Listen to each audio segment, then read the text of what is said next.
Imagine for a moment that you are standing on a slick, moss-covered branch, suspended 50 feet in the air. Oh, just completely exposed. Right, totally exposed. And the air is heavy, almost suffocatingly humid, carrying this incredibly thick scent of decaying vegetation and wet earth. Classic jungle environment. Exactly. And you take a step forward, but your foot slips. Uh-oh. Yeah, it is just a fraction of an inch, right?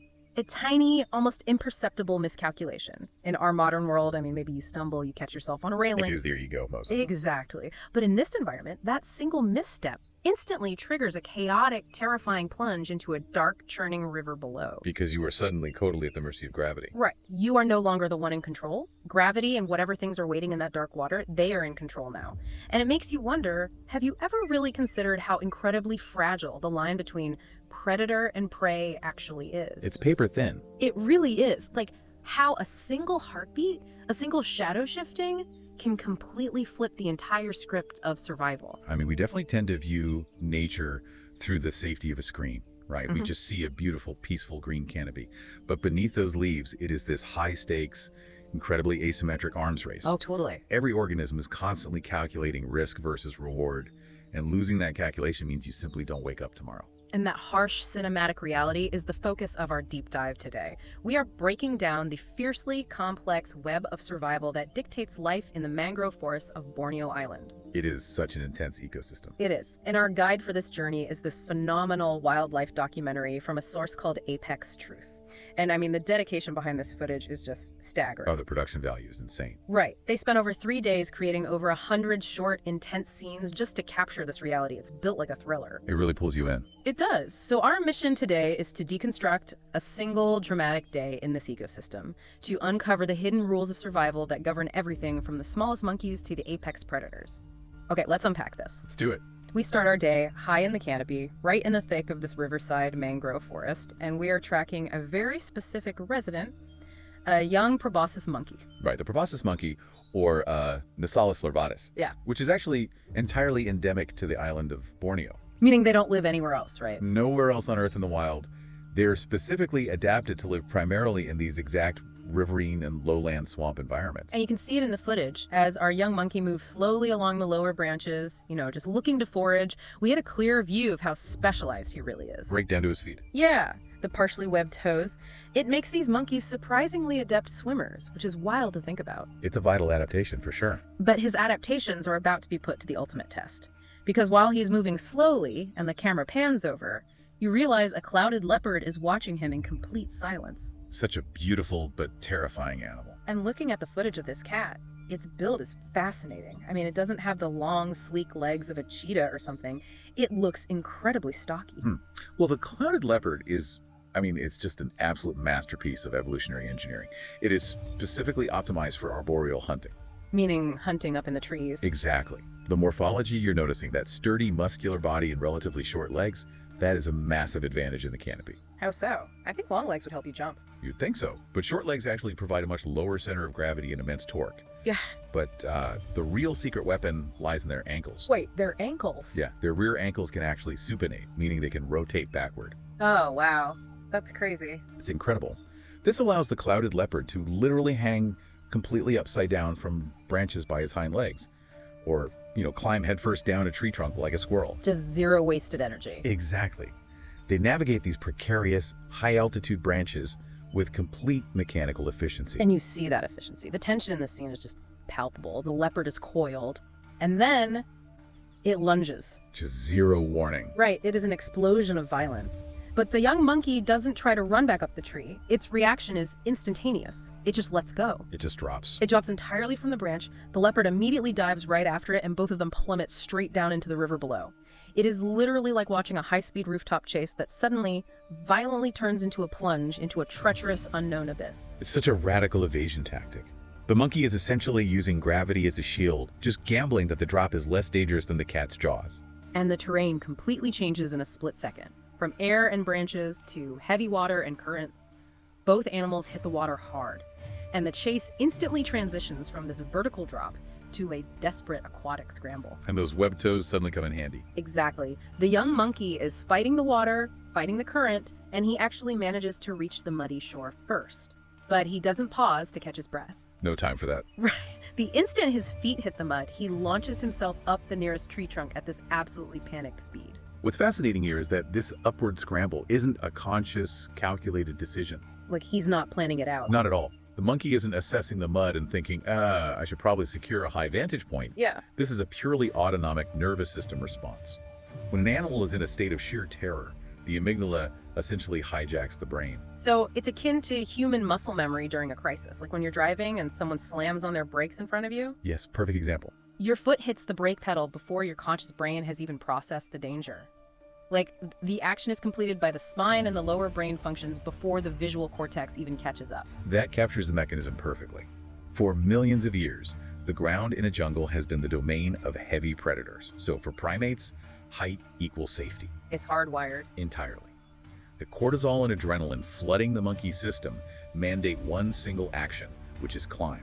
It's a biological imperative that completely overrides physical exhaustion. And man, it is a good thing that biological imperative takes over. Because the moment the clouded leopard manages to drag itself out of the river and onto that exact same patch of mud, the threat landscape shifts entirely. It really does. Out of nowhere, from the seemingly calm river surf, a massive saltwater crocodile explodes out of the water, aiming straight for the leopard. And the physics of a crocodile ambush are just terrifying. I mean, they use their massive muscular tails to propel hundreds of pounds of body weight out of the water almost instantly. It's literally a missile with teeth. Yeah, it relies on a massive burst of anaerobic energy. It is raw, prehistoric power. And the leopard, which, was the apex hunter, literally 3 seconds ago, is forced to violently twist its body just to escape the jaws of this massive reptile. Seriously close call. It barely scrambles up the bank and disappears into the brush. So we go from a predator hunting prey to both falling to the predator instantly becoming prey itself. It perfectly synthesizes the reality of ecological dynamics. Like, we are conditioned to think of ecosystems in terms of rigid hierarchies. Right, like an untouchable king of the jungle at the top. Exactly. But the truth is much more precarious. In nature, there is no absolute winner. There are only individuals with just enough instinct to survive for another day. It's all about context. Right. Survival in the mangrove forest is highly situational. The clouded leopard is the apex predator in the canopy. The crocodile is the apex predator in the water. And the mudbank is just this chaotic transition zone where those two domains violently collide. Okay, let's track back to our young monkey. The leopard escaped the crocodile, and the monkey has escaped the leopard. Everyone survives the encounter. For now. So the monkey is now high in the canopy on the opposite bank of the river, seemingly safe for the moment. But then he does something completely baffling. He starts calling out. Loudly. Yeah, the screaming. And I have to push back on this strategy because logically, if you are a tiny monkey who just survived a clouded leopard dropping on your head and then a saltwater crocodile exploding out of the river beneath you, why on earth would you start screaming and broadcast your exact coordinates to every predator in a 2-mile radius? It definitely seems like a fatal error in judgment to us, right? Yeah, just stay quiet. Because if humans are hiding from a threat, our instinct is complete silence. But to understand this behavior, we have to look at the evolutionary biology and the complex social structure of Nassalis larvatus. They don't live alone, right? Right. They do not operate as isolated individuals. Their survival is intrinsically tied to a strict harem structure. Harem structure. Yeah, it's a tight-knit troop, led by one dominant adult male, multiple females, and their young. So the troop functions almost like a single organism. In many ways, yes. And within that unit, acoustic communication is highly specialized. This young monkey isn't crying out in pain or exhaustion. So what does the call actually mean? In the evolutionary language of the Proboscis monkey, that specific acoustic signature translates to a vital status update. It essentially means, I am separated, but I am alive. I am here, my troop hear me. But doesn't that still paint a huge target on his back? It is a calculated risk. But the call of a separated young is one of the highest priority signals in their social vocabulary. Evolution has hardwired the adults, particularly the dominant male, to respond aggressively to that specific frequency. To protect the investment. Exactly, to protect their genetic investment. The risk of attracting a predator is vastly outweighed by the biological imperative to trigger a troop rescue. Okay, here's where it gets really interesting though. The troop actually hears the call. You can see them moving through the canopy toward him. But the young monkey isn't safe yet. No, he's stuck. He is stranded on the wrong side of the river. To reunite with his family, he has to overcome one final, terrifying obstacle completely on his own. He has to cross that water again. And the neurological hurdle he faces in this moment is massive. I mean, high on his tree branch, the young monkey looks down at the exact river that nearly killed him minutes ago. His sensory memory is completely fresh. Oh, absolutely. He remembered the cold temperature of the water, the weight of the current dragging him down, and, the visual memory of those yellow eyes waiting beneath the surface. And there is no parent standing next to him demonstrating how to navigate this. No one is teaching him how to do this in the moment. No, he's totally alone. But as the documentary captures so intimately, we are watching a profound cognitive process unfold, like 7 months of nursing, relying on his mother. Hundreds of hours simply observing the adults in the tube moving, calculating distances, watching how they utilize the lower branches to cross narrow gaps. All of that data is stored. Right. All of those observational memories etched deep into his neural pathways are now converging, and they start overriding the sheer terror originating in his amygdala. It's incredible to watch. It is. Slowly, agonizingly, step by step, he forces himself to climb down toward the lower canopy, inching back toward the water surface to reunite with his kind. It is a brilliant demonstration of how spatial memory and observational learning actually work in a primate's brain. The physiological drive for social cohesion, that overwhelming need to be with the troop forces the prefrontal cortex to override the primal fear response. The suspense is incredible, but he makes it. He crosses the gap, he survives, and he folds back into the safety of his troop. A successful reunion. But the Apex Truth documentary doesn't let us rest there.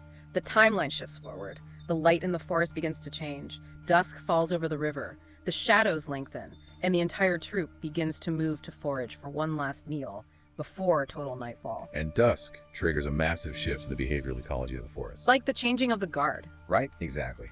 The diurnal animals, the daytime ones, are rushing for one last meal, while the nocturnal predators are just waking up. You're right. And in this specific sequence, the troop is heading toward a fruiting ficus tree, which is a fig tree. Right. And ecologically speaking, the ficus is a keystone species. Because it drops immense amounts of calorie-dense fruit all at once, right? So it's basically bait. Correct. When dusk falls, the ripe figs drop to the forest floor.